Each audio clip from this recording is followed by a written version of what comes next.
So I've been intending to do a piece of writing about this for literally years, and I think the reason I never really got around to it was because it was going to be kind of broad in scope. Like, it was going to have funny stuff and also sad stuff and stuff about the kind of people who do this, and also stuff about like the kind of thing that can like make an autistic girl vulnerable to this, I guess.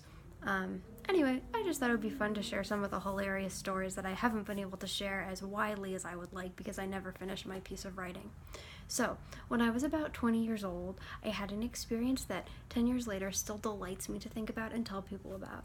I was in like an autistic online forum, and I had made this like lots of casual friends through it, casual online friends.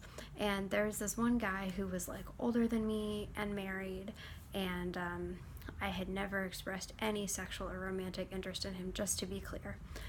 It was very obvious from this guy's online fetish that he had a very specific fetish, and to be polite, I won't say what his real fetish was, but the thing I'll use is coffee filters. I'll say that his fetish was for women to tear coffee filters into little pieces. And so he would constantly, start G-chats with me, and he would always start them by trying to roleplay a scenario where I was tearing up coffee filters. Like, he really wanted me to describe myself doing this so that he could get off to it. Like, it was very obvious from his online presence that this was like a sexual fetish, and like, I don't personally share it. So yeah, so at the time I was I was young, and it's hard to explain really what was going on. I'm not sure if I was used to people not really respecting my boundaries, or if like I just hadn't had enough like scary experiences that I was like, more self-protective. But like, when he would do that, I was just kind of like, well, whatever. Like, I would always just roleplay like, oh, okay, I take the coffee filter, I throw it on the ground because I'm not interested in that. By the way, I've been like watching these really interesting movies lately, and blah blah blah. But anyway, one day, like, I was just filled with curiosity because, like, once again, the guy had started messaging me and trying to roleplay and being like, I am giving you coffee filters, and, like, tear them into little pieces for me. And, like, I was like, first of all, I was like, since I don't share your fetish, I don't think I can really write, like, coffee filters roleplay porn, like, to your taste, because I don't get what's sexy about it. He gave the open-minded response, oh, well, I'll tell you what's sexy about it so you can write me the kind of scenario that I think is hot. I was kind of like, no, you don't really understand, I'm just not into it. And like, I know that you're married, why don't you have your wife tear up coffee filters for you? And he was like, oh, I like to roleplay it with like multiple different women. So I'm like, fair enough. And like, in my innocent 20-year-old self, I'm just kind of like, okay, well, why don't you try to use this resource or this website or whatever to try to meet people who have the same fetish, like people that would enthusiastically tear apart coffee filters for you.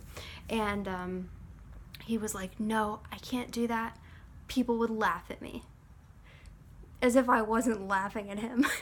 And then he was like, you're autistic, you know how hard it is, I thought you would understand.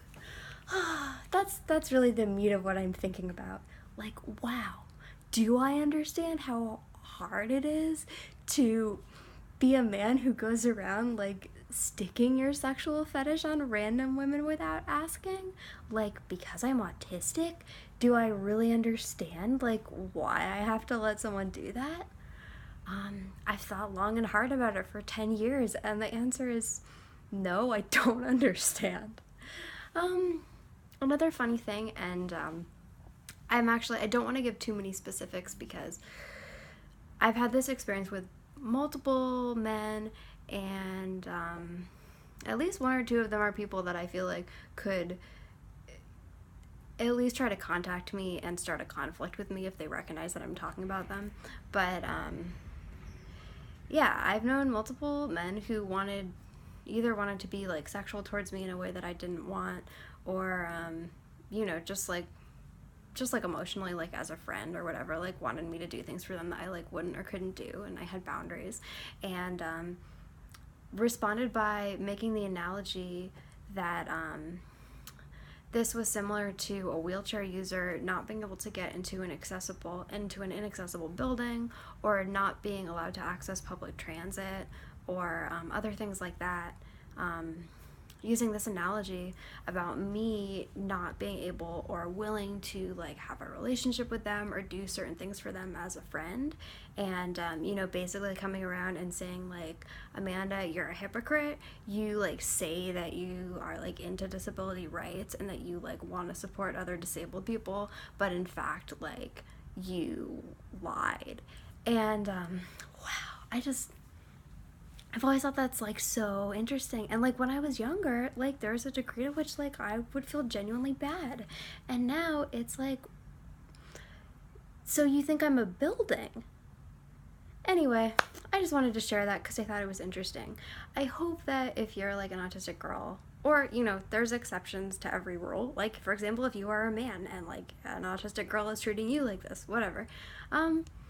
It's not acceptable, and I don't think you should really take it too seriously or be too hurt.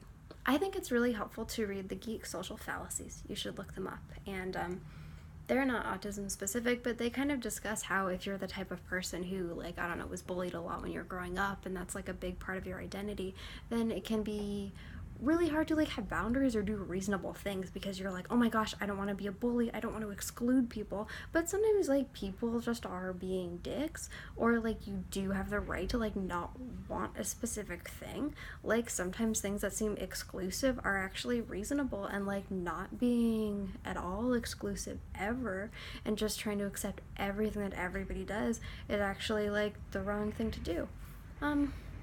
So I just think that's worth thinking about. I also think it's true a lot of autistic people and a lot of girls, and so especially autistic girls, tend to get taught that you like shouldn't say no and you should be a people pleaser. And yeah, that's not really ideal.